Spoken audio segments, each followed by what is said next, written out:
بسم اللہ الرحمن الرحیم الحمدللہ رب العالمین السلام علیکم ورحمۃ اللہ وبرکاتہ۔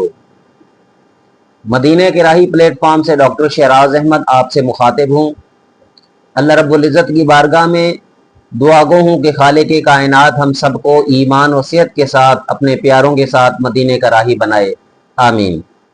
میں پہلی بار مدینہ کا راہی کیسے بنا؟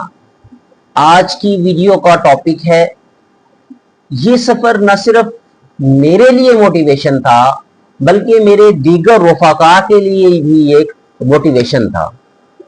اب میں بات کروں کہ یہ سفر کب پیش آیا، یہ 2019 کے اوائل کی بات ہے کہ جب میں P H D Islamic studies کے سیکنڈ سیمسٹر میں زیر تعلیم تھا۔ اب چونکہ آپ سب جانتے ہیں کہ رسول اللہ صلی اللہ علیہ وسلم کی محبت ایمان کا حصہ ہے، اور پھر اس محبت کا تقاضا یہ ہے ہر مسلمان کے دل میں حرمین کی زیارت کا جذبہ موجود ہوتا ہے، کسی کے پاس شدت کے ساتھ اور کسی کے ساتھ یہ جذبہ نارمل سٹینڈرڈ میں موجود ہوتا ہے۔ اب اسی محبت کی بنا پر میرے دل میں بھی حرمین کی محبت جاگی اور میرے دل میں یہ خیال آیا کاش میں بن جاؤں مدینے کا مسافر۔ لیکن اس وقت ایک تو اسٹوڈنٹ، پھر اخراجات کی کمی، زاد راہ کی قلت کی وجہ سے جو سر دست سفر تھا وہ ممکن نہیں تھا، لیکن دل کے تار محبت حرمین سے وابستہ تھے۔ شب و روز مکہ معظمہ اور مدینہ منورہ کی ویڈیوز دیکھنا میرا معمول تھا۔ اب یہ دیکھیں، آپ یاد رکھیں کہ وسائل کا جو منبع ہے اور سرچشمہ ہے وہ ذات باری تعالیٰ ہے۔ انسان کا کام صرف کوشش کرنا ہے، اور اس کوشش کی جو پہلی کڑی تھی وہ احرام کی خریداری تھی۔ ویڈیوز کے ذریعے احرام پہننے کا طریقہ سیکھا، پھر جب وقت ملتا احرام پہننے کی پریکٹس کرتا، گھر پر احرام پہننا اور تصور میں اپنے آپ کو مدینے کا راہی خیال کرنا معمول بن گیا تھا۔ فیملی کے لوگ مجھے دیکھتے اور مزاح کرتے اور ایک دیوانے کا خواب سمجھتے اسے، کیونکہ میرے پاس سر دست ظاہری وسائل موجود نہ تھے۔ یہ سلسلہ جو ہے نا چند ماہ پر محیط تھا، قدرت کو کچھ اور منظور تھا۔ آخر کار قسمت نے انگڑائی لی اور معلومات کے لیے سہیل وکاس ٹریول ایجنسی چلا گیا۔ ان سے عمرہ پیکج کے حوالے سے بات کی کہ میں اپنی والدہ صاحبہ کے ساتھ عمرے پہ جانا چاہتا ہوں۔ سہیل صاحب کا رویہ بہت ہی محبت والا تھا۔ میری ان سے یہ پہلی ملاقات تھی۔ انہوں نے مجھے مختلف پیکیجز بتائے، میں نے پھر ان سے غور و فکر کے لیے وقت مانگا اور گھر پر مشاورت کی۔ مشاورت کے بعد پھر اس طرح سے ہم 3 افراد، جس میں میری والدہ محترمہ، میں اور میری زوجہ حیات، مدینے کے راہی بنے۔ اب یہ انتظامات کیسے ہوئے؟ آج بھی میں دنگ ہوں۔ جہاں پر ایک شخص کا زاد راہ مکمل نہ تھا، وہاں پر 3 لوگ عمرہ کے مبارک سفر پر روانہ ہوئے، اور آج بھی میں سوچتا ہوں کہ یہ معاملہ کیا تھا، یہ ماجرا کیا تھا۔ شاید وہ یہ کوشش تھی جو خالی احرام پہن کر کی گئی، یا وہ محبت حرمین میں دیکھی جانے والی ویڈیوز تھی، یا پھر وہ آنسو تھے کہ جو ہر عمرہ زائر کو حرمین کی طرف جاتے دیکھ کر آنکھوں سے نکلتے تھے۔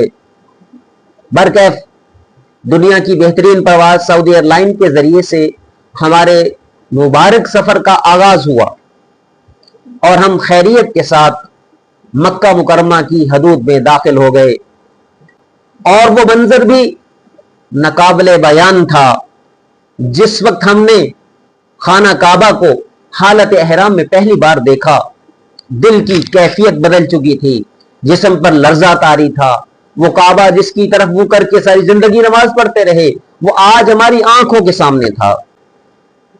آنکھوں میں ندامت کے آنسو تھے۔ ایک گناہگار شخص ایک ایسے مقام پر موجود تھا جہاں پر خالق کائنات کی رحمتیں برس رہی ہیں، جہاں پر انبیاء علیہ السلام نے طواف کیا، اور سب سے بڑھ کر رسول اللہ صلی اللہ علیہ وسلم کے مبارک قدموں سے مطاف کی مقدس سرزمین جو ہے نا سیراب ہوئی۔ آقا کریم صلی اللہ علیہ وسلم کے مقدس لبوں نے حجر اسود کو بوسہ دیا، اور ہم بھی اس مقام پر موجود تھے۔ اور اس سے بڑھ کر ایک عام انسان کی معراج کیا ہو سکتی ہے کہ ہم مقام ابراہیم کی زیارت کر رہے ہیں، صفا و مروہ کے درمیان سعی کر رہے ہیں۔ آج وہ مقام ہماری آنکھوں کے سامنے ہے جہاں سرکار دو عالم صلی اللہ علیہ وسلم کی ولادت ہوئی، اور آج وہ وہاں پر ایک لائبریری بھی موجود ہے، اور آپ کے سامنے سکرین پر اس کی آپ کو تصویر بھی نظر آ رہی ہوگی۔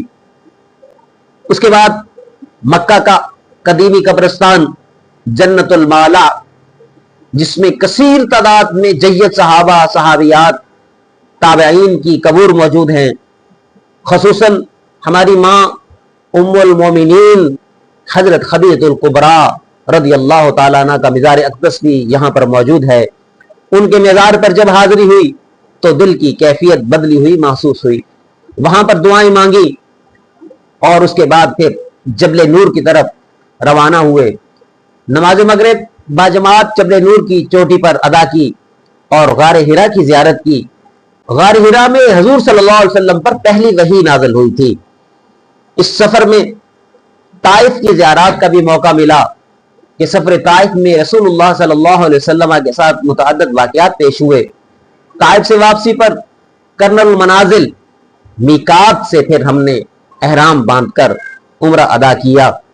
وہاں پہ ایک مقام ہے، میقات ہے مسجد جورانہ، جہاں پر رسول اللہ صلی اللہ علیہ وسلم نے صحابہ کرام کے ساتھ احرام باندھ کر عمرہ ادا کیا تھا۔ ہمیں بھی اس مقام سے عمرہ ادا کرنے کی توفیق نصیب ہوئی الحمدللہ تعالی۔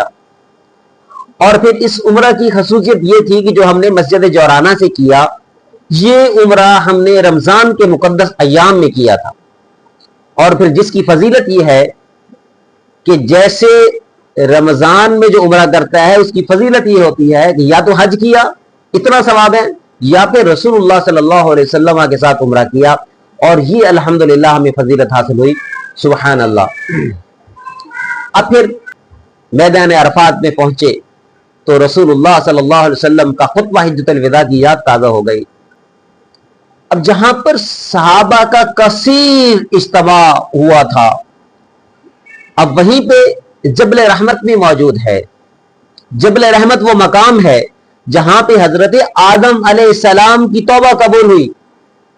وہاں پر ہم نے بھی اپنی خطاؤں کو یاد کیا، اللہ کے حضور بخشش کی دعائیں مانگی، اور پھر مسجد نمرہ بھی وہاں پہ موجود ہے، وہاں پہ 2 رکعت نفل ادا کیے۔ اس کے علاوہ غار ثور کی زیارت بھی کی، اور انشاءاللہ العزیز ان تمام زیارات کی الگ الگ ویڈیوز پھر اتھینٹک ذرائع سے، اتھینٹک معلومات کے ذریعے انشاءاللہ الگ الگ ویڈیوز میں آنے والے ویلاگز میں اپلوڈ کی جائیں گی۔ اور اس کے بعد یہ مختصر سا قافلہ مدینہ کی طرف روانہ ہوتا ہے۔ دل بیتاب تھا، آنکھیں پرنم تھیں۔ اب وہ وقت ہوا چاہتا ہے کہ آقا کریم کے بارگاہ میں حاضری ہوگی۔ ایک طرف تو خوشی کے لمحات، اور دوسری طرف یہ غم کھائے جا رہا تھا کہ گناہوں سے لتھڑا ہوا انسان کس طرح آقا کی بارگاہ میں حاضر ہوگا۔ بہرکیف وہ گھڑی آن پہنچی۔ زائرین کا قافلہ مدینہ شہر میں داخل ہوتا ہے، مسجد نبی کے مینار دور سے نظر آتے ہیں تو دل مسرت سے جھوم اٹھتا ہے۔ خوشی تھی کہ آقا کی بارگاہ میں سلام پیش کرنے کے لیے جا رہے ہیں، اور یہ ڈر بھی تھا کہ سر پر گناہوں کا بوجھ ہے۔ آنکھیں جھکائے باب السلام سے نبی مکرم صلی اللہ علیہ وسلم کی بارگاہ اقدس میں حاضر ہوئے درود و سلام کا نذرانہ پیش کرنے کے لیے۔ کیا وہ گھڑی تھی، کیا وہ سہانا منظر تھا جب ہم مواجہ شریف کے سامنے کھڑے ہو کر آقا علیہ السلام کی بارگاہ میں سلام پیش کر رہے تھے۔ اس کیفیت کو لفظوں میں بیان کرنا ممکن نہیں ہے۔ ایک مدینے کا راہی تھا اور آنسوؤں کی لڑی تھی۔ آپ صلی اللہ علیہ وسلم کی خدمت میں سلام پیش کرنے کے بعد آپ صلی اللہ علیہ وسلم کے یار غار حضرت ابو بکر صدیق رضی اللہ تعالیٰ عنہ کی بارگاہ میں سلام پیش کیا. بعد ازاں خلیفہ ثانی حضرت عمر بن خطاب رضی اللہ تعالیٰ عنہ کی بارگاہ میں سلام پیش کیا. اور پھر اس کے بعد جہاں سے باہر نکلتے ہیں وہ باب البقیع ہے، تو بقیع کے دروازے سے ہم باہر نکلے. اسی طرح ریاض الجنہ، ریاض الجنہ کیا ہے؟ مسجد نبوی کا وہ حصہ ہے جس کو آقا صلی اللہ علیہ وسلم نے جنت کا ٹکڑا قرار دیا ہے. وہ موجود کہاں پہ ہے؟ منبر رسول صلی اللہ علیہ وسلم اور روضہ رسول صلی اللہ علیہ وسلم کی جو درمیانی جگہ ہے. یعنی آپ صلی اللہ علیہ وسلم نماز کے لیے جب اپنے حجرہ اقدس سے نماز پڑھانے کے لیے اپنے منبر کی طرف آتے، اپنے مصلی کی طرف آتے مسجد نبوی میں، تو آپ جس مقام پر چلتے اللہ تعالیٰ نے اسے جنت کا ٹکڑا قرار دے دیا. الحمدللہ وہاں پہ متعدد نمازیں اور نوافل پڑھنے کا شرف بھی حاصل ہوا. پھر وہاں پہ اصحاب صفہ کی ایک زیارت ہے، وہاں پہ حاضری نصیب ہوتی ہے.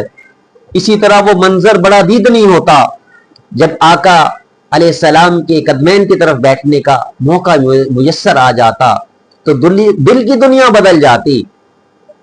اب تو خیر وہ مقام جہاں پہ قدمین کی طرف بیٹھنے کے لیے اجازت تھی زائرین کو، لیکن اب وہ مقام اس کو بند کر دیا گیا ہے، وہاں بیٹھنے کی اب اجازت نہیں ہے. صحابہ صفہ والی جگہ پہ بیٹھنے کی اجازت نہیں ہے. بہت سے مقامات ایسے ہیں، بہت سی زیارات ایسی ہیں جہاں پر حکومت سعودی عربیہ نے پابندی لگا دی، اب وہاں پہ نہیں جا سکتے. تو برکیف اس دروازے سے بھی گزرنے کا شرف ملا جس سے حضرت جبرائیل علیہ السلام رسول اللہ صلی اللہ علیہ وسلم کی بارگاہ میں تشریف لاتے تھے. اور اس باب کو، اس دروازے کو باب جبریل کہا جاتا ہے. پھر اس کے بعد اگر بات کی جائے جنت البقیع کی، تو میں یہ سمجھتا ہوں، میرا یہ خیال ہے کہ یہ بہت بڑی بات ہے، یہ عظمت والی بات ہے کہ ہم ان ہستیوں کو سلام پیش کرنے کے لیے جاتے ہیں جو اللہ تعالیٰ کو پسند ہیں، جو رسول اللہ صلی اللہ علیہ وسلم کی جنہیں معیت نصیب ہوئی، جنہیں رسول اللہ صلی اللہ علیہ وسلم کا ساتھ نصیب ہوا، ان کو سلام پیش کرتے ہیں. کہ جنت البقیع مدینہ کا جو قبرستان ہے اس میں لاکھوں کی تعداد میں صحابہ دفن ہیں، صحابیات دفن ہیں، اہل بطہار دفن ہیں، تابعین دفن ہیں، اللہ کی نیک ولی دفن ہیں. انہیں سلام پیش کرنا بھی ہمارے لیے بہت بڑی سعادت کی بات تھی. اس کے بعد بات کی جائے مسجد قباء، وہ مسجد جہاں پر آپ صلی اللہ علیہ وسلم ہر ہفتے تشریف لے جاتے، وہاں پہ نفل ادا کرتے. اور رسول اللہ صلی اللہ علیہ وسلم کی ایک حدیث ہے جس کا مفہوم یہ ہے کہ جو شخص مسجد قباء میں 2 رکعت نفل ادا کرتا ہے اسے ایک مقبول عمرے کا ثواب ملتا ہے. الحمدللہ ہمیں بھی مسجد قباء میں نوافل ادا کرنے کی توفیق ملی. پھر غزوہ خندق، جس مقام پہ غزوہ خندق ہوا اس مقام پر جہاں رسول اللہ صلی اللہ علیہ وسلم کا خیمہ نصب تھا، جہاں جید صحابہ کے خیمے نصب تھے، وہاں پہ اب مساجد تعمیر کر دی گئی ہیں اور انہیں 7 مساجد کہا جاتا ہے. یہ مساجد بھی ہماری زیارات کا حصہ رہی ہیں. اب جب شام کا وقت ہوتا ہے، جب سورج غروب ہو چکا ہوتا ہے، مسجد نبوی کی لائٹس آن ہو چکی ہوتی ہیں، تو شام کے اوقات میں مسجد نبوی کے صحن میں لوگوں کا مجمع لگا ہوتا ہے. گروپس کی صورت میں لوگ بیٹھے ہوتے ہیں. ایک تو مسجد نبوی کا صحن ہے اور سامنے گنبد خضرا ہے. لوگ گروپس کی صورت میں بیٹھتے ہیں اور گنبد خضرا کی زیارت بھی کرتے ہیں. اور وہ ایک سوچ ہوتی ہے کہ یہ جو صحن مسجد نبوی ہے، رسول اللہ صلی اللہ علیہ وسلم یہاں پہ چلتے ہوں گے، رسول اللہ صلی اللہ علیہ وسلم کے یہاں قدم مبارک لگے ہوں گے، صحابہ یہاں چلتے ہوں گے، کیا خوبصورت منظر ہوگا، کیا خوبصورت سرزمین ہے. اس کی جو فیوض و برکات ہیں اس سے پھر لطف اندوز ہوتے ہیں. یہ ویڈیو کو مختصر کرنے کے لیے ہم نے جو زیارات کی مختصر بات کی ہے، تمام چیزوں کو مختصر طور پر بیان کیا ہے. انشاءاللہ العزیز اس کی تفصیلی ویڈیوز آپ کے سامنے آنے والے دنوں میں اسی چینل پر اپلوڈ کی جائیں گی. عمرہ کے حوالے سے جتنی بھی ہم کوشش کریں گے بہتر سے بہتر اپنے آڈینس جو ہیں ان کو بہتر سے بہتر معلومات فراہم کر سکیں، اور انشاءاللہ العزیز اس مدینہ کے راہی سے جڑے رہیں، اور ہماری آنے والی ویڈیوز کو اگر آپ کو فائدہ پہنچتا ہے، کچھ معلومات ملتی ہیں تو دوسروں کو بھی بتائیں، دوسروں کے ساتھ شیئر کریں، لائکس کریں اور سبسکرائب کریں۔ انشاءاللہ العزیز ہمیں بھی ہماری حوصلہ افزائی ہوگی، ہم بہتر سے بہتر کنٹینٹ آپ کی خدمت میں پیش کر سکیں گے۔ جزاکم اللہ خیرہ۔ السلام علیکم ورحمۃ اللہ وبرکاتہ۔